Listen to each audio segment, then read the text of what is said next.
Video کے نیچے subscribe کے بٹن پہ کلک کریں، بیل کے آئیکن پہ کلک کیجئے تاکہ ہر نئی ویڈیو کی نوٹیفیکیشن آپ کو مل جائے۔ الحمد للہ وکفی وسلام علی عبادہ الذین اصطفی، اما بعد، قال اللہ تبارک وتعالی اعوذ باللہ من الشیطان الرجیم، بسم اللہ الرحمن الرحیم، قد افلح من تزکی وذکر اسم ربہ فصلی، بل تؤثرون الحیاة الدنیا والآخرة خیر وابقى، ان هذا لفی الصحف الاولی صحف ابراہیم و موسیٰ۔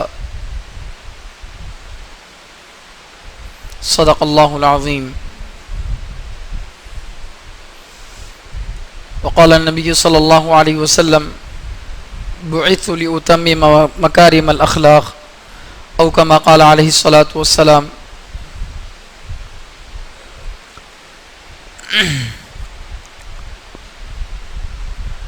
محترم حضرات،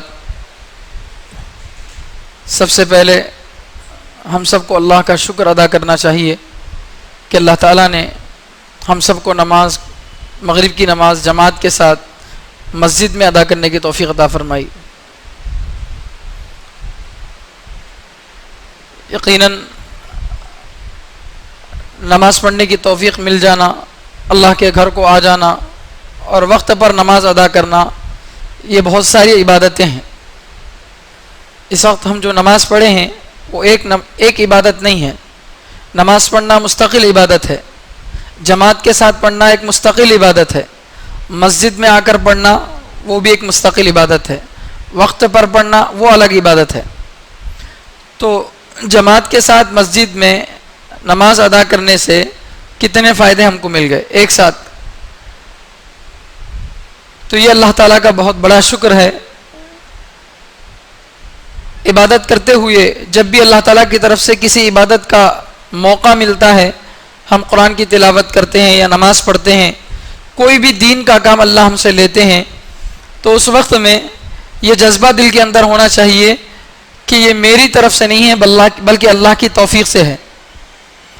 جو میں کام کیا ہوں، نیک کام کیا ہوں، یہ نیک کام کرنا میری طرف سے نہیں ہے، میری طاقت میں یہ نہیں تھا۔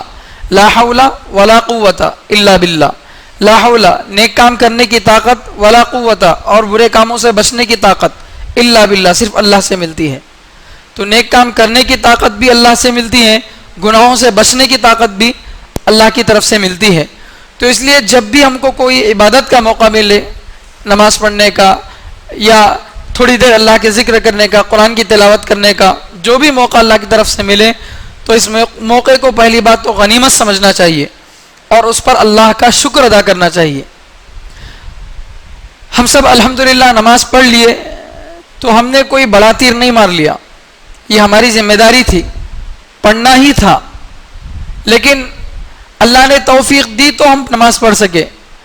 اللہ تعالیٰ قرآن میں فرما رہے ہیں وما توفیقی الا باللہ، نیک کام کرنے کے جو راستے اللہ تعالیٰ دیتے ہیں وہ اللہ ہی کی طرف سے ملتے ہیں۔ نیک کام کرنے کے راستے اللہ ہی کی طرف سے ملتے ہیں۔ کتنے ملک ایسے ہیں، کتنے اسٹیٹ ایسے ہیں جہاں پر مسجد میں آ کر نماز پڑھنے پر پابندی ہے، کتنی جگہ ایسی ہیں جہاں پر مسجدیں نہیں ہیں، تو ان لوگوں کا کیا حال ہوتا ہوگا۔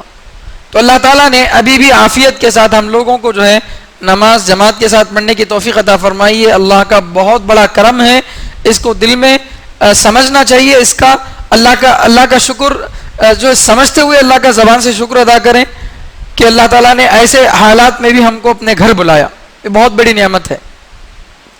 خیر محترم حضرات، دنیا میں جو بھی آدمی آیا ہے، جو بھی آدمی پیدا ہوا ہے، چاہے وہ مسلمان ہو، غیر مسلم ہو، مرد ہو، عورت ہو، کوئی بھی ہو، وہ چاہتا ہے کہ دنیا میں کامیاب زندگی گزارے۔ ہر آدمی یہی چاہتا ہے نا کہ میں کامیاب زندگی گزاروں، اور کامیاب زندگی کے لیے آدمی ہر قسم کی مصیبتیں جھیلنے کے لیے تیار ہو جاتا ہے۔ کامیابی دو طرح کی ہے، ایک کامیابی تو دنیا کی ہے اور ایک کامیابی آخرت کی ہے۔ دنیا کی کامیابی مثال کے طور پر کسی آدمی کو رہنے کے لیے ایک اچھا سا بڑا مکان مل گیا، یہ دنیا کی کامیابی ہے. کسی آدمی کو بہترین نوکری مل گئی، یہ دنیا کی کامیابی ہے.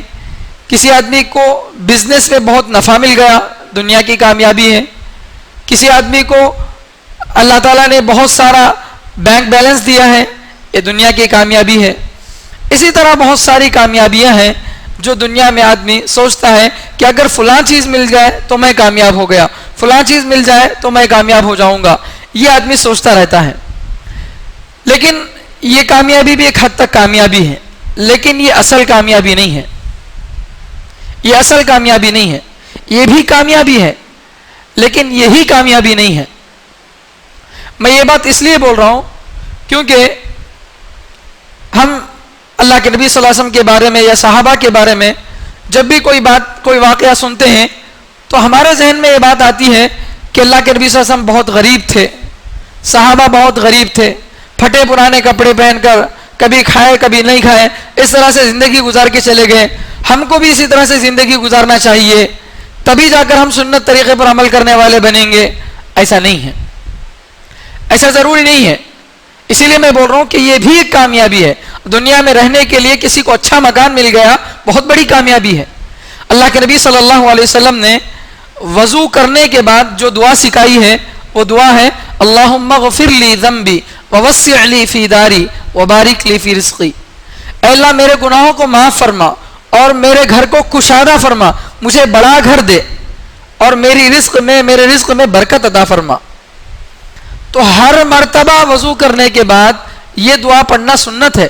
اور اس میں اللہ کے نبی صلی اللہ علیہ وسلم بار بار، آدمی دن میں کم از کم 5 مرتبہ وضو کرتا ہے 5 نمازوں کے لیے، تو 5 مرتبہ آدمی اللہ سے دعا مانگ رہا ہے کہ اللہ پہلے نمبر میں تو میرے گناہوں کو معاف کر دے. جس طرح ظاہری گندگی میرے بدن پر لگی ہوئی تھی، وضو کرنے کی وجہ سے وہ ظاہری گندگی ختم ہو گئی، اسی طرح سے جو باطنی گندگی ہے، اندرونی گندگی ہے یعنی گناہ، اس گناہوں کی گندگی کو بھی تو معاف کر دے، مٹا دے. پہلی دعا تو آدمی یہ کر رہا ہے اللہم اغفر لی ذنبی، اے اللہ میرے گناہوں کو معاف کر دے، ووسع لی فی داری، اور میرے گھر کو کشادہ کر دے، میرے گھر کو بڑا کر دے. اللہ کے نبی صلی اللہ علیہ وسلم خود دعا سکھلا رہے ہیں کہ اللہ میرا گھر بڑا ہو. تو بڑے گھر کا ملنا یہ واقعتاً بہت بڑی کامیابی ہے. اگر گھر بڑا نہیں ہوگا تو آدمی کو پردہ کرنے میں بہت دقت محسوس ہوگی. اسلام کے اندر پردہ کرنے کا حکم ہے، پردہ کرنے میں بہت دقت ہوگی. اسی طرح سے بہت سارے مسائل ایسے ہیں جو بڑے گھر سے پورے ہو سکتے ہیں. آدمی کا گھر بڑا ہوگا، گھر کے اندر اجتماعات کر سکتا ہے. آدمی کا گھر بڑا ہوگا، مہمانوں کو ٹھہرا سکتا ہے، کتنی سنتوں پر وہ عمل کر سکتا ہے. تو گھر کا بڑا ہو جانا یہ بہت بڑی نعمت ہے. کسی کے پاس بینک بیلنس بہت زیادہ ہے، بہت پیسہ اس کے پاس موجود ہے، تو یہ نہ سمجھے کہ وہ دنیا کا آدمی ہے، دنیا طلب کر رہا ہے، بلکہ یہ بھی اللہ کے نبی صلی اللہ علیہ وسلم کے فرمان کے مطابق بہت بڑی نعمت ہے.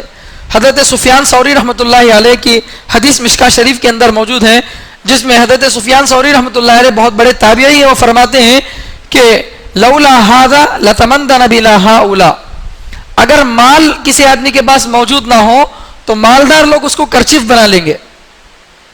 کسی کے پاس مال موجود نہ ہو تو مالدار لوگ کیا کر لیں گے؟ اس کو کرچیف بنا لیں گے. کرچیف سے کیا کرتا ہے آدمی؟ کبھی ناک پوچھ لیا، کبھی چہرہ پوچھ لیا، کبھی جھٹک لیا، کبھی کوئی چیز پوچھ لیا، جہاں ضرورت پڑی وہاں استعمال کر لیا. کرچیف کی کوئی اوقات ہے آدمی کے پاس؟ نہیں ہے، جہاں بولے وہاں اس کو استعمال کرتا ہے. اسی طرح اگر آدمی کے پاس مال نہ ہو تو پھر مالداروں کی کرچیف بن جاتا ہے. کیسے؟ مثلا اچانک سے گھر میں بیوی کو بخار ہو گیا، بچے کو بخار ہو گیا، آدمی کے جیب میں 500 روپے بھی نہیں ہے، تو اب علاج کیسا کرے گا؟ ظاہر بات ہے خود کے پاس نہیں ہے تو دوسروں سے مانگنا پڑے گا. اب جب دوسرے سے مانگنے کے لیے جائے گا تو وہ آدمی مفت میں پیسے دے گا؟ نہیں، 2-4 کڑوی کے سیلی سلائے گا، 1 مرتبہ 2 مرتبہ دے گا، اس کے بعد بولے گا ارے کیا بھی کام نہیں کیا تمہارے کو. تو اس طرح کی کڑوی کے سیلی باتیں سننا پڑتا ہے. بلکہ بعض مرتبہ ایسا ہوتا ہے کہ 500 روپے دے کر 5000 کا کام نکال لیتا ہے. ایک مرتبہ رمضان میں ایک بار زکوٰۃ دے دیتا ہے، پورا سال اس سے کام نکالتا رہتا ہے. جب بھی دیکھو ادب سے سلام کرنا ہے، اس کے سامنے جھک کر رہنا ہے، کچھ اس کے سامنے بول نہیں سکتے، تو وہ اس کا گویا غلام بن کر رہ جاتا ہے. تو اس لیے میں کہہ رہا ہوں کہ مال کا مل جانا بینک بیلنس کسی کے پاس ہے, سونا چاندی کسی کے گھر میں موجود ہے, تو یہ جو غلط بات نہیں ہے, یہ بھی ایک کامیابی ہے. تو میں یہ کہہ رہا تھا کہ ہر آدمی دنیا میں یہ چاہتا ہے کہ وہ دنیا میں آنے کے بعد کامیاب ہو جائے.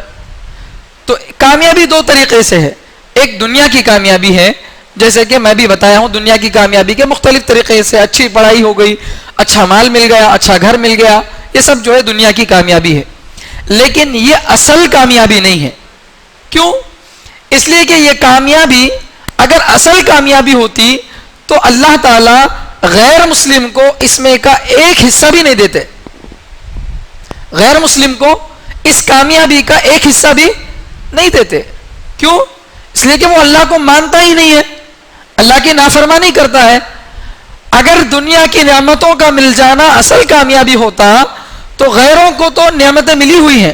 غیر جو اللہ کے منکر ہیں, جو اللہ کو نہیں مانتے, اللہ کی نافرمانی کرتے ہیں, ان کو بھی اللہ نے بڑے بڑے مالدار بنایا, ان کو بھی اللہ نے بہت بڑے بڑے انجینئر بنایا, بڑے بڑے سائنسدان بنایا. تو اگر یہ حقیقت میں دنیا کی کامیابی ہوتی تو اللہ اپنے دشمنوں کو کیسے کامیاب کریں گے؟ تو یہ اصل کامیابی نہیں ہے. اصل کامیابی کیا ہے؟ اصل کامیابی یہ ہے کہ آدمی کی آخرت بن جائے. آدمی کی آخرت بن جائے. دنیا میں ہر آدمی کچھ دنوں کے لیے آیا ہے. دنیا میں آدمی کی مثال مسافر کی طرح ہے. اللہ کے نبی صلی اللہ علیہ وسلم حدیث پاک کے اندر فرماتے ہیں کہ آدمی کی مثال دنیا میں مسافر کی طرح ہے. کہ جس طرح آدمی سفر میں ہے, تو یہاں سے حیدرآباد جا رہا ہے, مثال کے طور پر جٹ چلہ پر جو ہے بس رکی, وہاں پر جا کر چائے پی رہے ہیں, پیشاب پاخانے سے فارغ ہو رہے ہیں, 5-10 منٹ میں اپنا کام کرتے ہیں اور فوراً وہاں سے نکلتے ہیں. ایسا کبھی نہیں ہوتا کہ آدمی سفر کرنے کے لیے نکلا حیدرآباد کو, جٹ چلنے میں جانے کے بعد چائے بہت پسند آ گئی تو اب ارادہ کر لیا کہ میں یہیں سے رہوں گا. ایسا کوئی کرتا ہے کیا؟ نہیں کرتا. کیوں؟ اس لیے کہ وہ سمجھتا ہے کہ میری منزل یہ نہیں ہے, یہ میری منزل نہیں ہے, ایک کچھ دیر کے لیے میرا ٹھکانہ ہے, مجھے اصل تو جانا ہے حیدرآباد. تو آدمی کی منزل اگر سامنے ہو تو پھر راستہ طے کرتے ہوئے آدمی کو جو ہے وقت زیادہ نہیں لگتا, اپنی منزل کی طرف جو ہے اس کا نشان رہتا ہے, اپنی منزل اس کی نظر میں رہتی ہے. اسی طرح ایمان والے کی اصل منزل جو ہے وہ آخرت ہے. دنیا میں آیا ہے, دنیا کے اندر دنیا کے سارے اصولوں کی پابندی کرنا پڑے گا. دنیا میں اگر جینا ہے تو مال بھی کمانا پڑے گا, شادی بھی کرنی پڑے گی, اولاد بھی ہوں گی, ساری زندگی کے جو جھمیلے دوسروں کو ہیں وہ سارے جھمیلے اس کو بھی ملیں گے. لیکن مسلمان میں اور غیر مسلم میں فرق کیا ہے کہ غیر مسلم دنیا کی زندگی کو اصل سمجھتا ہے, اسی میں وہ اپنا سب کچھ لگا دیتا ہے, اور مسلمان اس دنیاوی زندگی کو ایک سفر اور جرنی کی حیثیت دیتا ہے کہ مجھے اصل یہاں رکنا نہیں ہے, میری زندگی تو اصل آخرت کی زندگی ہے.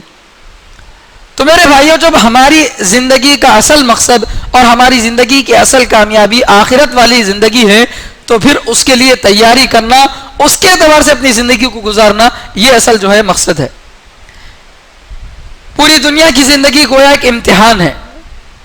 جس طرح امتحان حال میں آدمی 3 گھنٹے کا ٹائم مل رہا ہے, آپ کے پاس جو ہے جوابی پرچہ مل گیا, آنسر شیٹ آپ کے ہاتھ میں آ گئی, اب 3 گھنٹے کا آپ کے پاس ٹائم ہے, کوشچن پیپر بھی آپ کے ہاتھ میں ہے, 3 گھنٹے تک آپ کو کوئی کچھ نہیں بولے گا.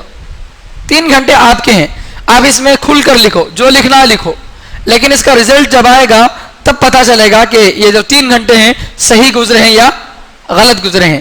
صحیح اگر گزرے ہیں تو کامیاب ہوگا, آگے کے سالوں میں ترقی ملے گی, مبارکبادی ملے گی, عزت ملے گی. اگر ان 3 گھنٹوں کو سو کر گزار دیا یا ویسے ہی جو ہے گزار دیا تو پھر آدمی ناکام ہو کر رہ جائے گا. اسی طرح اللہ نے یہ جو وقت دیا ہے دنیا کی زندگی کا, 50 سال کی زندگی, 60 سال کی زندگی, یہ امتحان حال ہے. یہاں اللہ تعالیٰ امتحان لے رہے ہمارا. وَفِي ذَلِكُمْ بَلَاءٌ مِّن رَبِّكُمْ عَظِيمٌ. اللہ تعالیٰ فرما رہے کہ اس دنیا کی زندگی میں تمہارے لیے بہت بڑی آزمائش ہے. دنیا کی زندگی میں تمہارے لیے بہت بڑی آزمائش ہے. ہر وقت آدمی آزمائش میں رہتا ہے. جس آدمی کو اللہ نے دنیا کی نعمتیں دی ہیں, ساری دنیا کی نعمتیں, عیش و آرام کے سامان اس کے پاس ہیں, تو وہ یہ نہ سمجھے کہ اب مجھے کچھ بھی مصیبت نہیں ہے, میں بالکل کامیاب ہو گیا, مجھے کوئی کسی قسم کی فکر نہیں ہے. نہیں, وہ آدمی بھی امتحان میں ہے. اللہ تعالیٰ نعمتیں دے کر اس سے امتحان لے رہا ہے شکر کا, کہ میں نے اس کو اتنی نعمتیں دی ہیں کیا یہ نعمتوں کو اپنی صلاحیت کی طرف منسوب کرتا ہے یا اللہ کے فضل کی طرف منسوب کرتا ہے؟ یعنی جو نعمتیں اس کو ملی ہیں ان نعمتوں کے بارے میں وہ کیا سوچتا ہے کہ یہ نعمتیں مجھے اپنی محنت سے ملی ہیں یہ سوچتا ہے یا اللہ کی مہربانی ہے یہ سوچتا ہے؟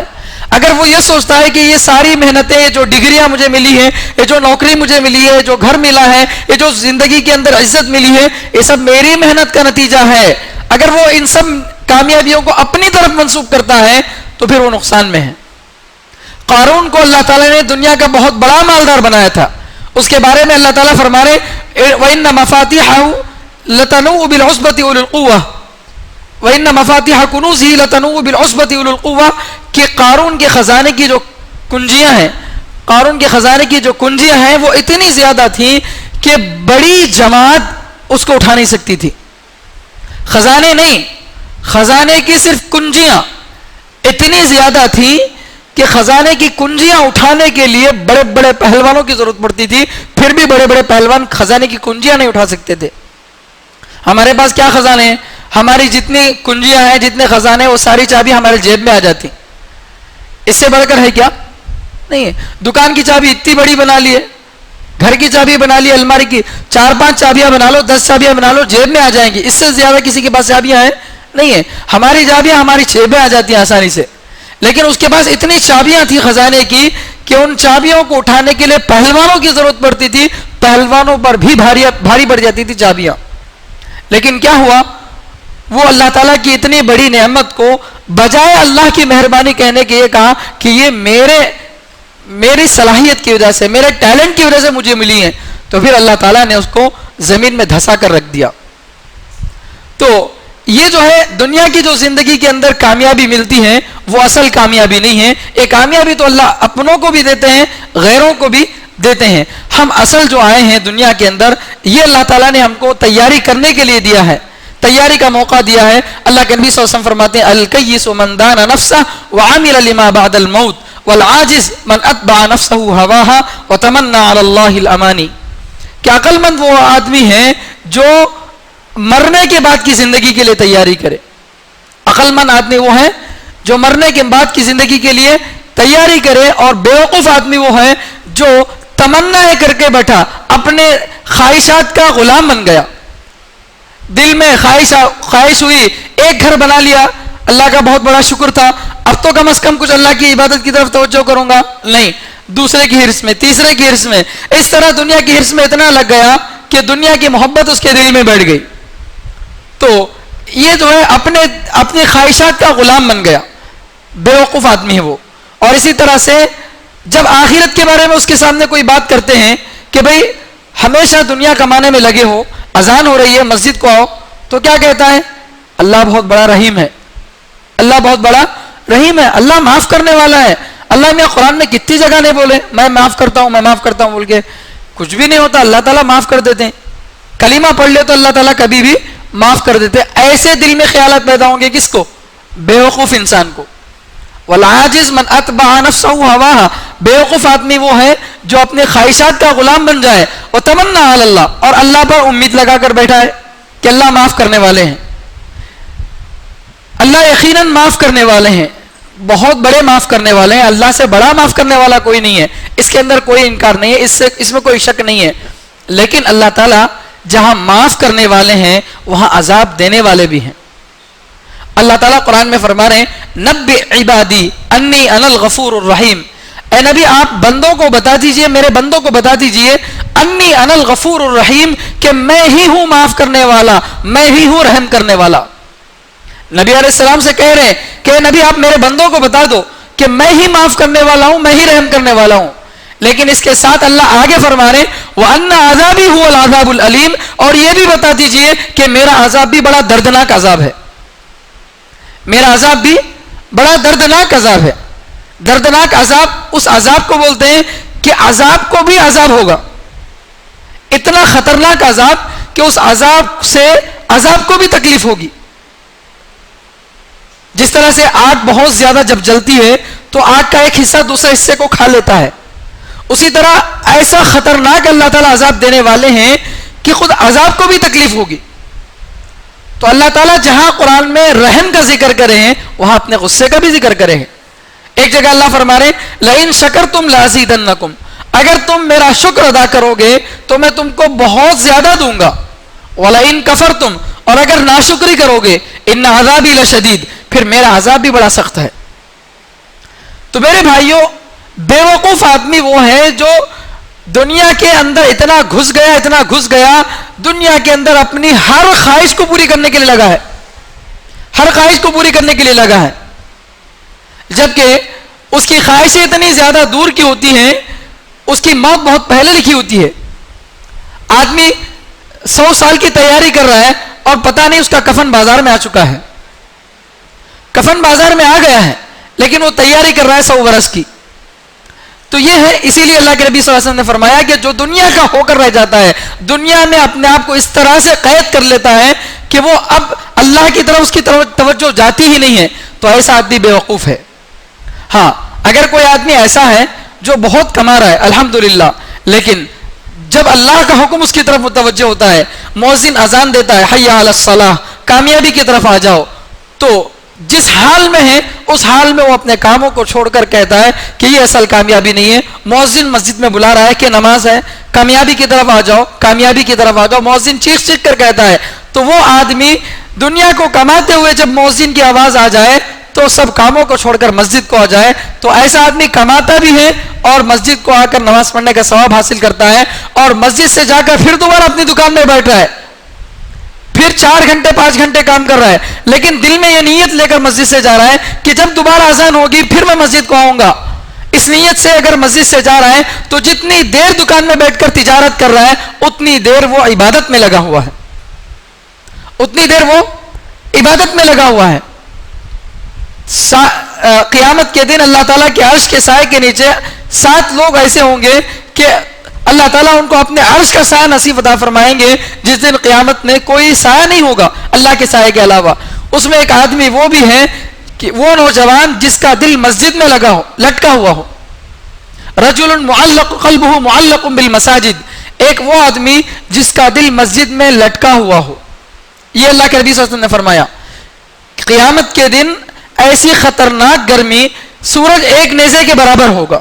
آج سورج اتنے ہزاروں میل دور ہونے کے باوجود ہم کو اتنی گرمی ہوتی ہے کہ ہم پنکھے کے بغیر، فریج، کولر اور اے سی کے بغیر نہیں رہ سکتے، لیکن قیامت کے دن بالکل سورج ایک ہاتھ کی اونچائی میں آ جائے گا. کیسی سخت گرمی ہوگی سوچ کر دیکھیے. ایسی سخت گرمی میں آدمی کو سر چھپانے کے لیے کوئی سایہ نہیں ہوگا، لیکن 7 لوگ ایسے ہوں گے جن کو اللہ تعالیٰ اپنے عرش کا سایہ عطا فرمائیں گے. ان میں ایک آدمی وہ ہوگا جس کا دل مسجد میں لٹکا ہوا ہو. یہاں اللہ کے نبی صلی اللہ علیہ وسلم نے یہ نہیں فرمایا کہ اللہ تعالیٰ اس آدمی کو عرش کا سایہ عطا فرمائیں گے جو 24 گھنٹے مسجد میں پڑا رہتا ہے، نہیں، جس کا دل مسجد میں لٹکا ہو. اگر کوئی آدمی ایسا ہے جو مسجد میں ہے، مثلا اعتکاف کر رہا ہے لیکن ہمیشہ موبائل میں لگا ہوا ہے، اعتکاف کر رہا ہے ہمیشہ بزنس کی ڈیل کر رہا ہے، اعتکاف میں ہے اور اس سے بات کر رہا، اس سے بات کر رہا، ہر وقت باہر کی باتیں کر رہا ہے تو مسجد میں لیکن دل پورا اس کا باہر ہے، بزنس میں دل لگا ہوا ہے، بیوی بچوں کے بارے میں سوچ رہا ہے، اس سے بات کر رہا ہے، اس سے بات کر رہا ہے، اس کے بارے میں یہ وعدہ نہیں ہے. مسجد میں رہنا ضروری نہیں ہے بلکہ دل اس کا مسجد سے اٹکا ہوا ہو. باہر کام کر رہا ہے، اپنے اسکول میں ہے، اپنے کالج میں ہے، اپنی دکان میں ہے، اپنے گھر میں ہے، لیکن یہ نیت لے کر مسجد سے جا رہا ہے کہ جب اذان ہوگی تو پھر میں فوراً مسجد کو آ جاؤں گا. اس نیت کے ساتھ اگر جاتا ہے تو جتنی دیر وہ اپنے کاموں میں لگا رہے گا اتنی دیر اللہ تعالیٰ اس کو عبادت کا ثواب عطا فرمائیں گے، بلکہ ایسے آدمی کو اللہ تعالیٰ قیامت کے دن اپنے عرش کا سایہ عطا فرمائیں گے.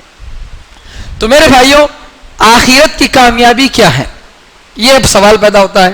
آپ کے سامنے میں اتنی بات تو بتا دیا ہوں کہ کامیابی ہر آدمی چاہتا ہے، اور کامیابی 2 طریقے سے ہے، ایک دنیا کی کامیابی، ایک آخرت کی کامیابی. آخرت کی کامیابی ہی اصل ہے، لیکن ہم سب چاہتے ہیں کہ آخرت میں کامیاب ہوں. تو کیا کریں؟ کیسے ہم اپنی آخرت میں کامیاب ہو سکتے ہیں؟ اللہ تعالیٰ قرآن پاک میں فرما رہے ہیں قد افلح المؤمنون، کامیاب ہو گئے وہ ایمان والے، الذین هم فی صلاتهم خاشعون، وہ لوگ جو اپنی نماز میں دل لگا کر نماز پڑھتے ہیں.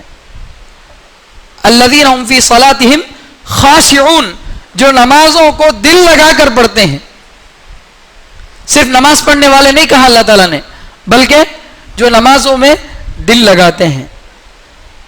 نمازوں میں دل لگانے کا مطلب یہ ہے کہ مثلا آدمی یہ سوچے، آدمی جب رکعت باندھتا ہے تو آدمی کے ذہن میں یہ ہو کہ میں اللہ کے سامنے کھڑا ہوں اور اللہ مجھے دیکھ رہے ہیں، یا میں اللہ کو دیکھ رہا ہوں. یہ تصور لے کر آدمی جو ہے مسجد میں نماز کی نیت باندھ کر کھڑا ہو تو یہ ہے خشوع اور خضوع والی نماز. جس طرح سے آفس میں آدمی کام کر رہا ہے، اسکول میں پڑھا رہا ہے، اسکول میں CCTV کیمرہ لگا ہوا ہے، تو ایک ٹیچر اپنی کلاس میں بیٹھا ہوا ہے، بچوں کو پڑھا رہا ہے، پڑھاتے پڑھاتے تھوڑی سی سستی آ گئی، دل چاہ رہا ہے کہ تھوڑی دیر آرام کر لوں، لیکن کلاس میں CCTV کیمرہ لگا ہوا ہے، تو وہ آدمی سستی کرتا ہے؟ نہیں کرتا. کیوں؟ وہاں پرنسپل نہیں ہے، لیکن اس کا دل یہ کہتا ہے کہ پرنسپل نہیں ہے، لیکن اس کا کیمرہ لگا ہوا ہے. ہو سکتا ہے کہ وہ آفس روم میں بیٹھ کر مجھے دیکھ رہا ہو. اگر میں اس وقت غفلت سے گزاروں گا اور اس کی نظر مجھ پر پڑ جائے گی تو پھر میری جو ہے نوکری کا مسئلہ ہوگا. آدمی سوچتا ہے نا، ایک کیمرے کی وجہ سے آدمی اپنے آپ کو بالکل پابند بنا کر کام کرتا ہے. اگر یہی کیمرہ آدمی اپنی عقل میں لگا لے اور یہ سوچ لے کہ میں جس حال میں ہوں اس حال میں اللہ مجھے دیکھ رہے ہیں، میں جس حال میں ہوں اس حال میں اللہ تعالیٰ مجھے دیکھ رہے ہیں، میں نماز پڑھ رہا ہوں اللہ مجھے دیکھ رہے ہیں، یا میں اللہ کو دیکھ رہا ہوں، اس تصور کے ساتھ جب آدمی نماز پڑھے گا تو پھر وہ نماز کامیاب ہے اور اس نماز کو پڑھنے والا کامیاب ہے. آج پہلی بات تو نماز پڑھنے والوں کی کمی ہے، اور جو نماز پڑھتے ہیں ان کی نمازوں کا حال اللہ بہتر جانتے ہیں. ہماری نمازوں کا حال اتنا برا ہے، اتنا برا ہے. نماز کے لیے استنجا کرتے ہیں، مسجد میں پیشاب پاخانے کے لیے جاتے ہیں، وہاں سے ہماری گڑبڑ شروع ہوتی ہے. پیشاب پاخانے کے لیے جاتے ہیں، وہاں پر ایسی غلطیاں ہم سے ہو جاتی ہیں جس کی وجہ سے ہماری نماز ہی نہیں ہوتی. میں یہ مسئلہ اس لیے بتا رہا ہوں کیونکہ غفلت بہت ساری لوگوں کی ہوتی ہے. مثال کے طور پر پیشاب خانے میں جاتا ہے آدمی، پیشاب کرتا ہے، بکیٹ بھی ہے اور جگ بھی رکھا ہوا ہے، تو بہت سارے لوگ غفلت میں کیا کرتے ہیں، وہ جگ استعمال کرنے کے بعد نیچے زمین پر رکھ دیتے ہیں. دوسرا آدمی آیا، پیشاب کرا، وہ جگ نہیں اٹھایا، اس آدمی کے پیشاب کا ایک باریک سا خطرہ اس پر گر گیا جگ پر، اور پھر اسی لوٹے کو اٹھا کر وہ جو ہے بالٹی کے اندر، بکیٹ کے اندر ڈالا اور اس سے اپنے پیشاب پاخانے کو دھو لیا. تو ایک قطرہ بھی اگر اس پر پیشاب کا گر گیا تو وہ گندا ہو گیا، ناپاک ہو گیا.